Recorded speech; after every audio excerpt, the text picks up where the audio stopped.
keep silence. God from God is no longer. Hold vigil. Light from light has been extinguished. Be convicted. True God from true God has been judged false and punished. Gather together. One being, begotten, not made, has been broken apart. Amen. Dear friends, wherever and however you find yourself this evening, grace and peace be with you. Good Friday is a raw invitation to consider challenging and even troubling thoughts, to imagine, to bring into ourselves the idea of God's own self in Jesus, suffering and dying. Imagining God's own self crying out in God-forsakenness. It's challenging, but it opens up something that can be truly beautiful, even if it's hard to take in. We may be inclined to make our Good Friday experiences resolve quickly into an Easter hallelujah.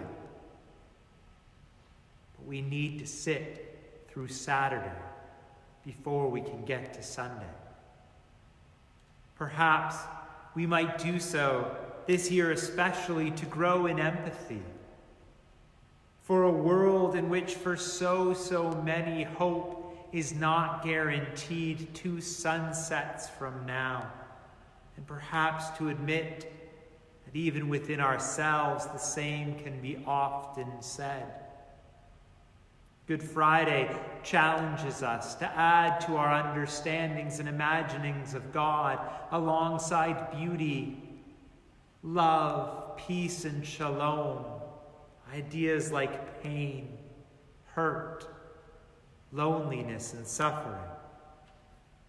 To imagine God as lonely, God as suffering may seem like an odd confession to make, but a suffering God, that kind of God, can be found not only in the sunset, but also in the hospital gurneys, not only in a beautiful piece of art, but in the exhausted ER workers weeping at the end of a long shift. A suffering God is not absent from our hardest moments. A suffering God suffers with us, individually and collectively. A suffering God makes a lot of sense for so many realities of human life, and especially perhaps for us right now. Tonight we gather, though dispersed, for the second of 3 Holy Week services. We will gather again on Sunday, 10:30 in the morning. We'll send the liturgy out with our e-announcements tomorrow. You may have a candle in your space. And tonight, we're going to welcome you to leave it unlit.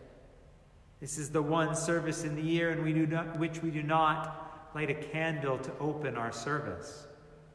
It's not to be somber or macabre, but to practice our capacity to sit with lament, to hold on to the unresolved notes in our song of faith, so that perhaps we might better embrace them in our lives, our world, and ourselves.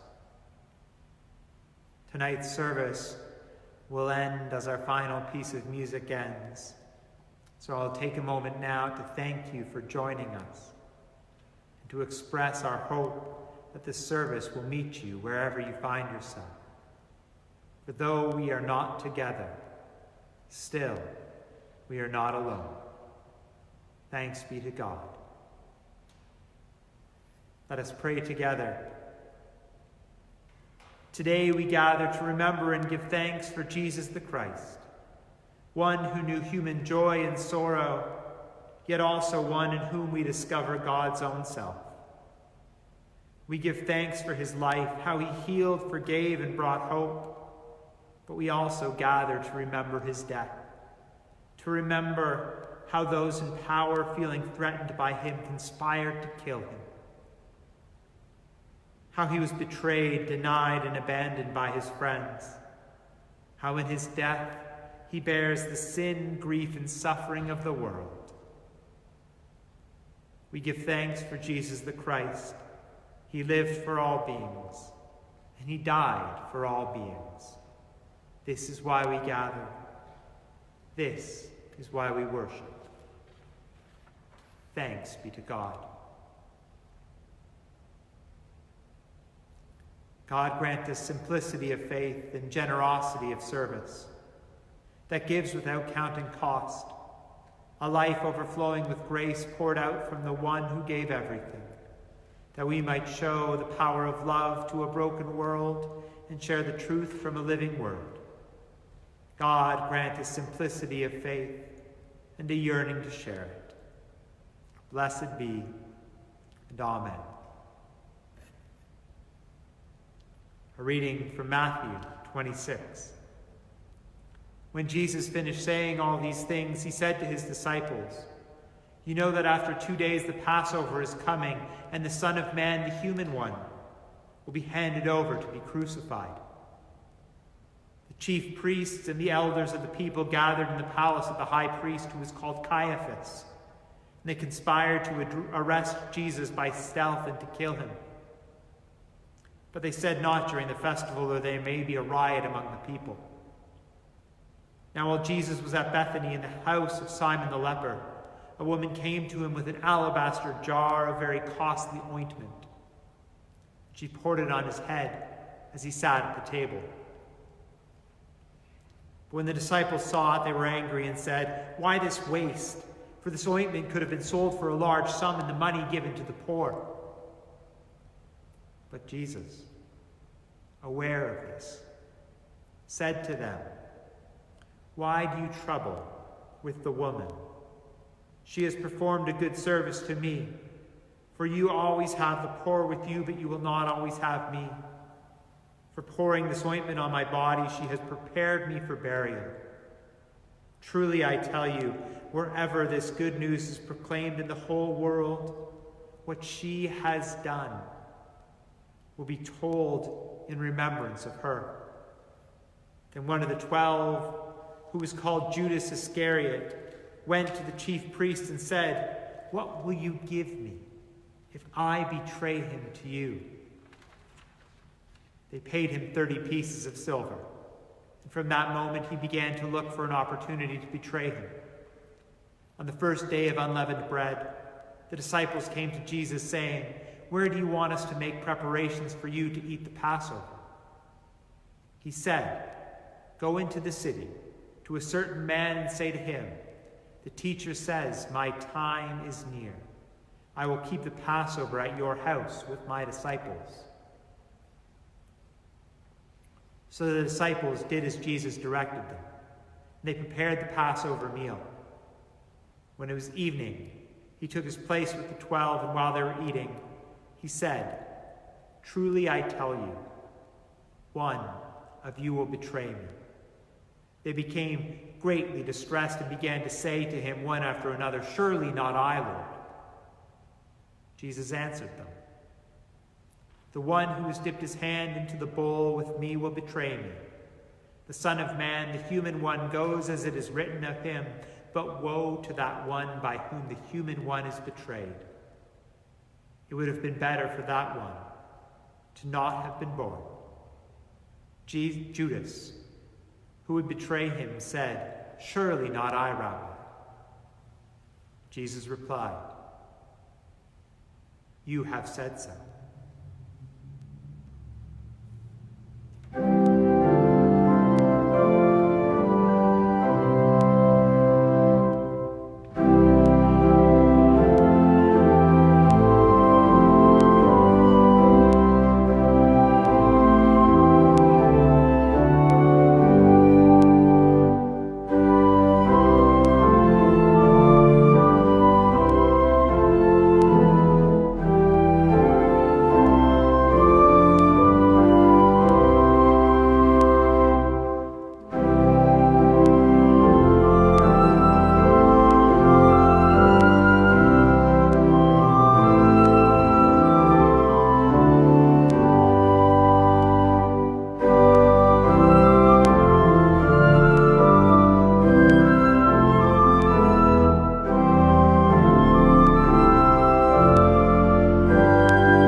While they were eating, Jesus took a loaf of bread, and after blessing it, he broke it. He gave it to his friends and said, "Take and eat. This is my body." Then he took a cup, and after blessing it and gave thanks, he gave it to them and said, "Drink from it, all of you, for this is my blood of the covenant, which is poured out for many for the forgiveness of sins. I tell you, I will never drink of this fruit of the vine until that day when I drink it anew with you in my Father's kingdom." When they had sung the hymn, they went out to the Mount of Olives.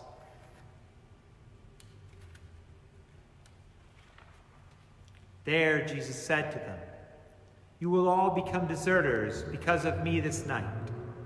For it is written, I will strike the shepherd, and the sheep of the flock will be scattered. But after I am raised up, I will go ahead of you to Galilee." Peter said to him, "Though all become deserters because of you, I will never desert you." Jesus said to him, "Truly I tell you, this very night before the cock crows, you will deny me 3 times. Peter said to him, "Even though I must die with you, I will not deny you." And so said all the disciples. Then Jesus went with them to a place called Gethsemane, and he said to the disciples, "Sit here while I go over there and pray."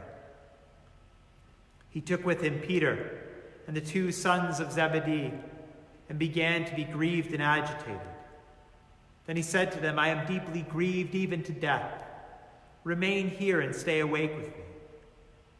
And going a little further, he threw himself on the ground and prayed, "My God, if it is possible, let this cup pass from me. Yet not what I want, but what you want." Then he came to the disciples and found them sleeping. And he said to Peter, "So could you not stay awake with me for 1 hour? Stay awake and pray that you may not come into the time of trial. The spirit is willing, but the flesh is weak." Again, he went from them a second time and prayed, "My God, if this cannot pass unless I drink it, your will be done." Again, he came and he found them sleeping, for their eyes were heavy. So leaving them again, he went away and prayed for the 3rd time, saying the same words. Then he came to the disciples and said to them, "Are you still sleeping and taking your rest? See, the time is at hand. The Son of Man, the human one, is betrayed into the hands of sinners. Get up, let's be going, for my betrayer is at hand."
While Jesus was still speaking, Judas, one of the 12, arrived, and with him was a large crowd with swords and clubs from the chief priests and elders of the people.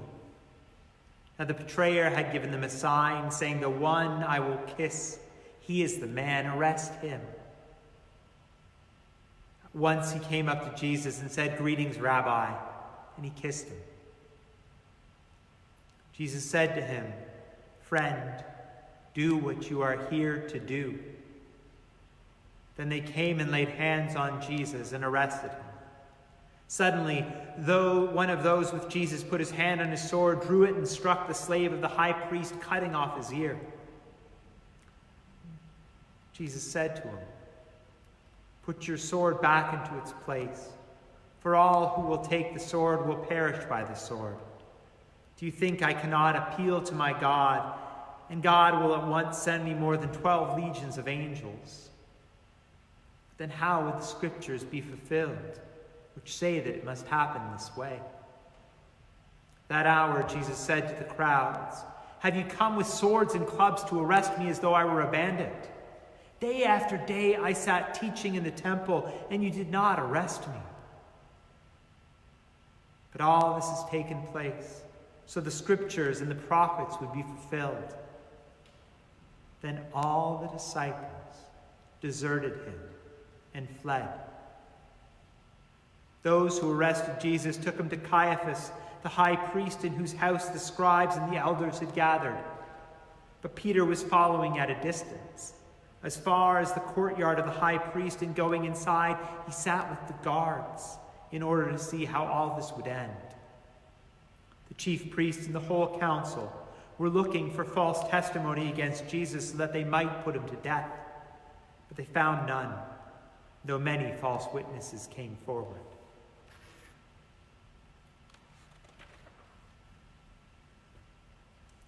At last, two came forward and said, "This fellow said, 'I am able to destroy the temple of God and build it in 3 days.'" The high priest stood up and said, "Have you no answer? What is it that they testify against you?" But Jesus was silent. Then the high priest said to him, "I put you under oath by the living God. Tell us, are you the Messiah, the Son of God?" Jesus said to him, "You have said so. But I tell you, from now on you will see the Son of Man, the human one, seated at the right hand of power and coming on the clouds of heaven." The high priest tore his clothes and said, "He has blasphemed. Why do we still need witnesses? You have heard his blasphemy. What is your verdict?" And they answered, "He deserves death." Then they spat in his face and struck him. And some slapped him, saying, "Prophesy to us, you Messiah. Who was it that struck you?" Now Peter was sitting in the courtyard. A servant girl came to him and said, "You also were with Jesus, the Galilean." But he denied it before all of them, saying, "I do not know what you are talking about." When he went out to the porch, another servant girl saw him, and she said to the bystanders, "This man was with Jesus of Nazareth." Again, Peter denied it with an oath, "I do not know the man." After a little while, a bystander came up to Peter and said, "Certainly you are one of those who was with him. Your accent betrays you." Peter began to curse, and he swore an oath again, "I do not know the man." At that moment, the cock crowed. Then Peter remembered what Jesus had said to him, that before the cock crows, you will deny me 3 times. Peter went out, and he wept bitterly.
my God, why have you forsaken me? My God, why have you forsaken me? Why are you so far from helping me, from the cry of my distress? Oh my God, I cry out in the daytime, but you do not answer. At night also, but I get no relief. My God, why have you forsaken me? But you are the Holy One, enthroned upon the praises of Israel. And you, our ancestors, they trusted and you delivered them. They called to you and you rescued them. In you they put their trust and you did not disappoint them. But I am a worm, less than human, an object of derision, an outcast of the people. All those who see me laugh to scorn. They curl their lips and toss their heads, saying, you trusted in God for deliverance.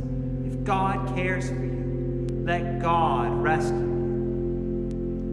But you are the one who took me out of the womb. You kept me safe at my mother's breast. On you I have depended from my birth, even from my mother's womb. You have been my God. My God, why have you forsaken me? Do not be far from me. Trouble is close at hand, and there is no one to help me. Many bulls encircle me, strong bulls of Bashan, they surround me. They open wide their mouths at me like ravenous, roaring lion. My life pours out like water. All my bones are out of joint. My heart has melted like wax within my breast. My mouth is parched as dry clay. My tongue clings to my palate. I lie in the dust of death. Dogs surround me. The wicked hem me in on every side. They bind my hands and my feet. I can count all my bones while they stand staring, gloating over me. They divide my garments among themselves. Cast lots for my clothing. My God, why have you forsaken me?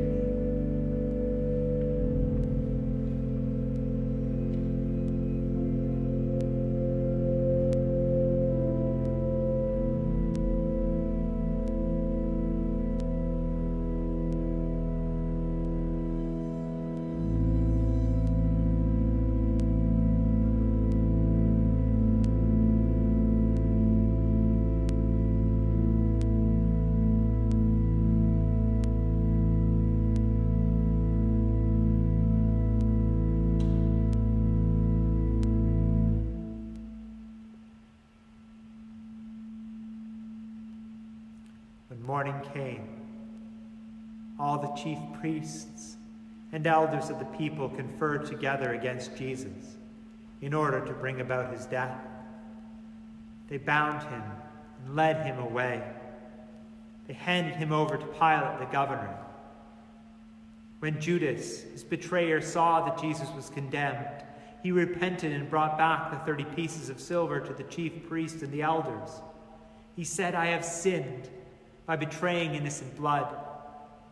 But they said, what is that to us? See to it yourself. Throwing down the pieces of silver in the temple, Judas departed. He went and hanged himself. The chief priests, taking the pieces of silver, said, it is not lawful to put them in the treasury, since they are blood money. And after conferring together again, they used them to buy a potter's field as a place to bury foreigners. And for this reason, that field has been called the field of blood to this day. Now Jesus stood before the governor, and the governor asked him, are you the king of the Judeans? Jesus said, you say so. But when he was accused by the chief priests and the elders, he did not answer. Then Pilate said to him, do you hear how many accusations they make against you? But Jesus gave no answer, not even a single charge, so that the governor was greatly amazed. Now at the festival, the governor was accustomed to release a prisoner for the crowd, anyone that they wanted. And at that time they had a notorious prisoner called Jesus Barabbas. So after they had gathered, Pilate said to the crowd, "Whom do you want me to release for you? Jesus Barabbas or Jesus who is called the Messiah?" For he realized that it was out of jealousy that they had handed him over. While he was sitting on the judgment seat, his wife sent word to him, "Have nothing to do with that innocent man, for today I have suffered a great deal because of a dream about him." Now the chief priests and the elders persuaded the crowd to ask for Barabbas and to have Jesus killed. The governor said again to them, "Which of these men do you want me to release to you?" And they shouted, "Barabbas." Pilate said to them, "Then what should I do with Jesus, who you call the Messiah?" And all of them said, "Let him be crucified." Pilate asked, "Why, what evil has he done?" But they shouted all the more, "Let him be crucified." So when Pilate saw that he could do nothing, but rather that a riot was beginning, he took some water and he washed his hands before the crowd, saying, "I am innocent of this man's blood. See to it yourself." The people answered as a whole, "His blood be upon us and our children." So he released Barabbas for them, and after flogging Jesus, he handed him over to be crucified. The soldiers of the governor took Jesus into the governor's headquarters. They gathered the whole cohort around him. They stripped him, and they put a scarlet robe on him, and after twisting some thorns into a crown, they put it on his head. They put a reed in his right hand and knelt before him mocking, saying, "Hail, King of the Judeans." They spat on him. They took the reed and they struck him on the head. And after mocking him, they stripped him of the robe and put his own clothes back on him. And then they led him away to be crucified.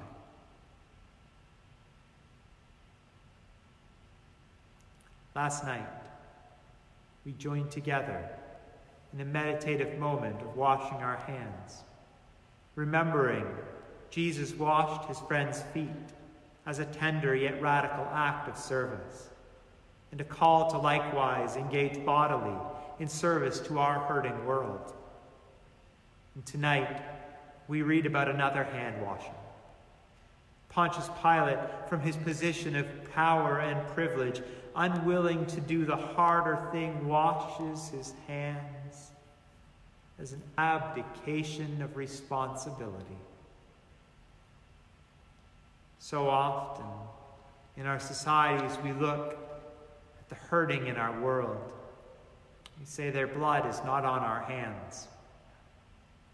The closer we look and listen, the more we understand how suffering of the vulnerable is so tied to the comfort of we who live in abundance. At least how our willingness to accept the poverty of those in need, those who lack the basics or even bodily protection and safety, how our willingness to accept it allows it to continue. Perhaps one of the learnings we might open ourselves up to this year as we ponder this story anew is how each of us and us collectively can be like Jesus on Maundy Thursday, offering our hands in loving service to our world, and the very next moment we can be like Pontius Pilate, reluctant to look too closely or listen too deeply out of fear that we might implicate ourselves, and find that we are able to address a suffering if only we are willing to do the hard, costly thing. In our story, Jesus is arrested. He is tried and found guilty. He is executed by crucifixion. an act not only to take a life, but to shame and make a lasting comment on a person of humiliation and condemnation. To imagine God's own image, treated in such a way is a challenging concept. Yet even in his teaching, Jesus speaks himself as in solidarity with those imprisoned. When did we see you in prison, Lord, and visit? When you did it for the least of these who are members of my family, you did it to me. The incarcerated remain among the most vulnerable in our world today, and criminality remains one of the few socially acceptable prejudices, even if we practice it unconsciously. The incarcerated are uniquely vulnerable in moments of crisis, in moments of pandemic. And the reality is that prison health is public health. Resources directed to prison for acute care that could have been prevented means that it is not accessible to vulnerable persons elsewhere. Just last week, a group of professionals, lawyers, professors, and legal groups made a public call for immediate focused attention to protect prisoners in Saskatchewan during the COVID-19 pandemic. As an act of response to Good Friday's executed God, we invite you to consider the situation of prisoners as outlined in this public call to action, and to consider adding your voice to their words. We will post an article online and on our e-announcements outlining their specific concerns, as well as comments from the Anglican Church's prison chaplains in Ontario and Parkland Restorative Justice, a faith-based prison ministry working in Prince Albert that was recently featured on the United Church of Canada's national website. As you read, maybe consider writing a letter to the Minister of Justice or the Minister of Corrections and your MLA, asking them to consider the needs of these uniquely vulnerable people, themselves bearing God's own image, and to consider the recommended actions.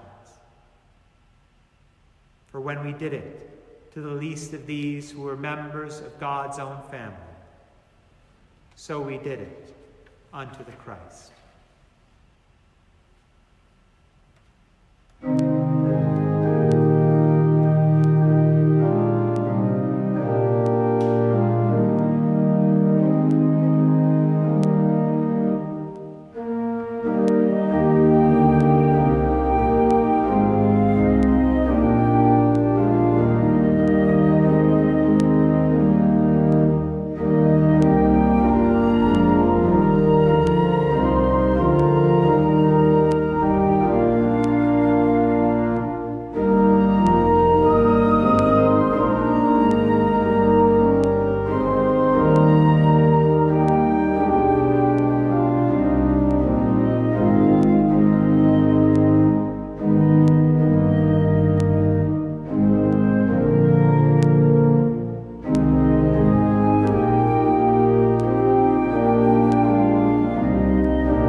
As they went out, they came upon a man from Cyrene named Simon, and they compelled this man to carry the cross.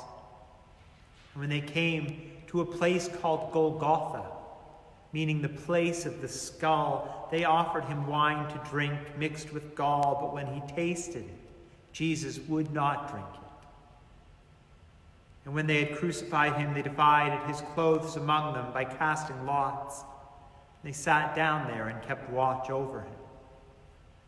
Over his head, they put the charge against him, which read, "This is Jesus, King of the Judeans." 2 bandits were crucified with him, one on his right and one on his left.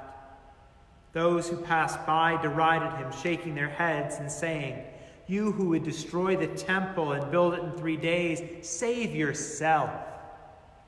If you are the Son of God, then come down from that cross." In the same way, the chief priests also, along with the scribes and the elders, were mocking him, saying, "He saved others, but he cannot save himself. He is the King of Israel. Let him come down from his cross now, and we will believe in him. He trusts in God. Let God deliver him if he wants to. For he said, 'I am God's Son.'"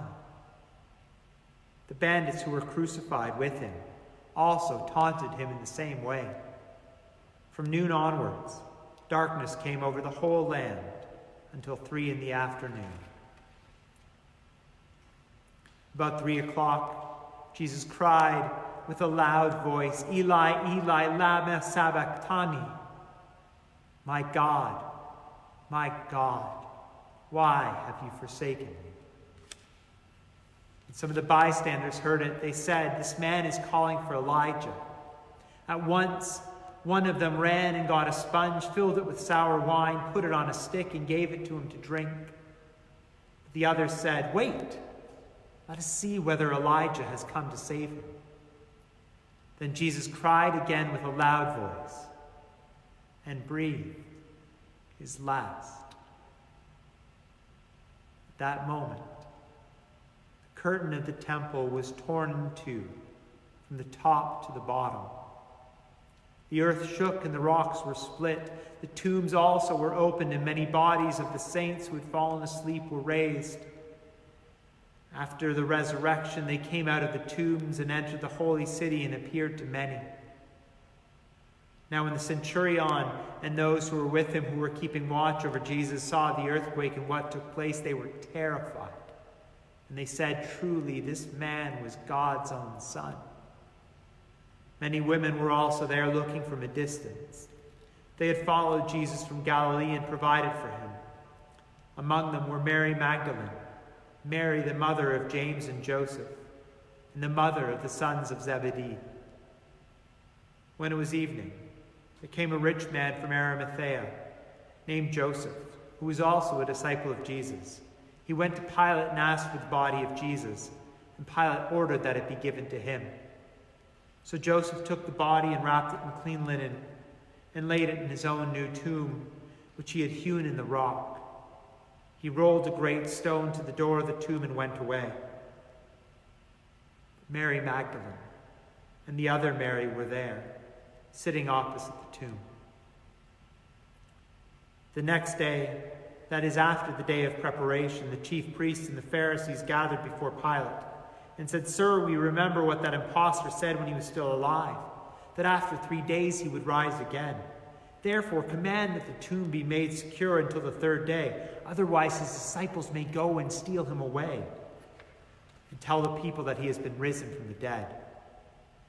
And that last deception would be worse than the first. Pilate said to them, "You have a guard of soldiers? Go, make it as secure as you can." So they went with the guard and made the tomb secure by sealing the stone.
We know well, perhaps too well, how the story turns out.